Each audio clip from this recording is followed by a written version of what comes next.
here's the truth. If you don't get Bitcoin right now, in the next 5 to 10 years, you're going to seriously regret it, and you're going to be a part of the lower and poor class because everything around you is going to get more and more expensive. The dollar is going to get weaker and weaker and weaker, and the people who saw it coming are going to be a part of the rich class, the upper class, the global elites, and you're going to wish that you bought more Bitcoin back in the day. So why do I say this? If there's one thing guaranteed in this world, is that inflation is going to happen. Inflation means everything around you gets more and more expensive every single day. So back in the day, the American dream, that was to come to America, get a white picket fence, get a house, a family, kids, and dogs. To get a house back in the day, it could have been $10,000, right?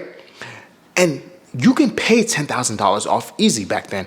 Now the average house is about $400,000. The average median wage is about $50K. So what does that mean?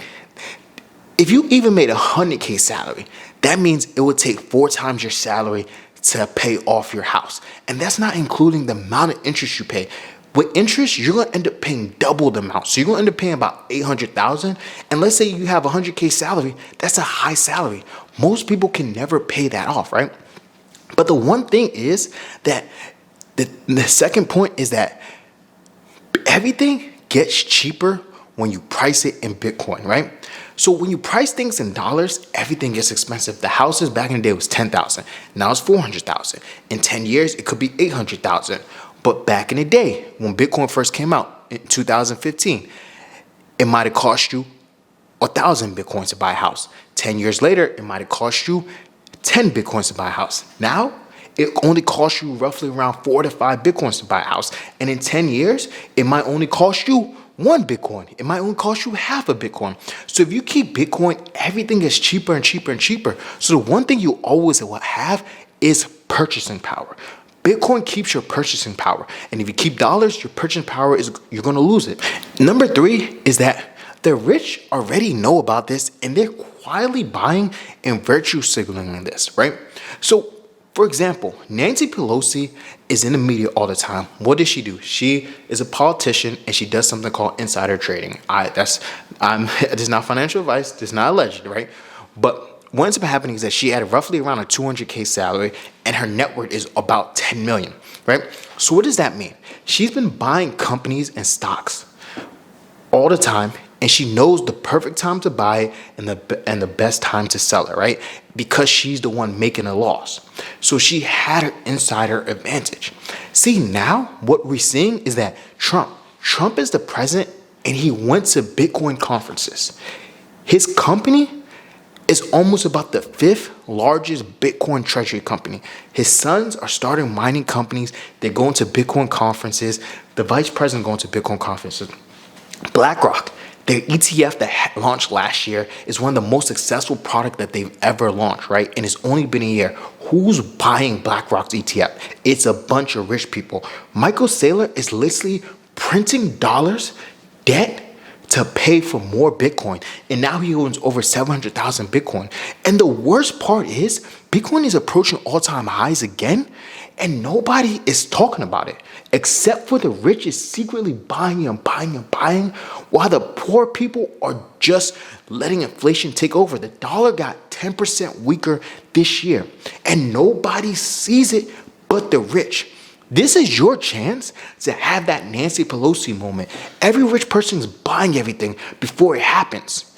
While you can buy it right now, and in 10 years, you're going to be like, everyone's going to look at you like, you're so smart. How did you know to buy? This is like in 2008 when America had the real estate crisis, right? The people who bought then were the smart people. The next reason why you need to own Bitcoin is AI is coming for your job. In 5 to 10 years, there's a good chance you won't have a job, especially if you don't know AI. And especially with AI, one thing that it's doing is that salaries are not increasing that much because AI can do most of the work that most people will do. And there's not that many new jobs being created because of AI, but there's tons of jobs that are disappearing. So what does that mean for you? Right now, at this time period, while AI is still fresh, one, you can go learn AI and then get those MBA level contracts as an AI engineer. Why do I say this? NBA players are getting millions of dollars. But in Meta, Facebook, those people who know AI, machine learning, they're getting $1 million salaries. That's one option. Number two, create more value, learn AI. Number three is work as much as you can right now and buy Bitcoin while it's still a fair price. When Bitcoin gets to $1 million, you're not going to be able to buy it, right? And the one thing is, if AI does take over and you have tons of Bitcoin, what's going to end up happening is that money is going to still be printed and printed every year. But since Bitcoin is such at a high price that you can maybe only draw 10%, 5%. Let's say Bitcoin right now is increasing at 30% per year. Maybe you only draw back 10%, right? And so now you can get that still same salary without even working. Bitcoin is freedom for you, right? Bitcoin could be your retirement plan. And then another point is, Bitcoin is the one asset that nobody can touch. See, for example, houses. Houses can be built and built and built and built. There's an infinite supply. The more money that they put into creating houses, creating jobs to build houses, machinery, you can print more and more houses. So over time, the better they get at building houses, it should get cheaper. That's not the case because of inflation and the money printing, but houses can be built more. And then one thing is, they can easily take a house away from you. One, if you don't pay your taxes, they can take it away from you. Number two, look what happened in California. California, recently there was wildfires. So people with $1 million houses that they put their life savings into all got burned down. And sometimes assurance didn't even cover. No one can take your Bitcoin from you. No one can burn down your Bitcoin. If you lose your seed phrase, maybe that's you losing your Bitcoin. But that's your fault, that you didn't do the proper preparation and protection.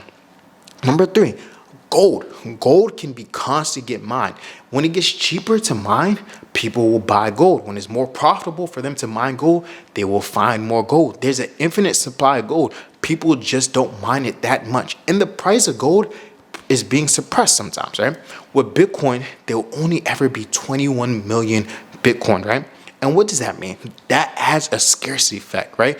Once miners can't mine any more Bitcoin and there's zero coming out when they mine it, what people are going to do, they're going to be chasing for scraps. We've never in human history seen something that had a limited supply. So if something has a limited supply, the rich people will spend whatever they can just to get a piece of it, right? And they'll print more dollars just to get a piece of it. And if you're not a part of that class who has Bitcoin, you're going to be left behind, and I don't want you to. But if you guys like this kind of content, put in the comments what you guys want to see next, and like this video for the algorithm. But check out this video right here.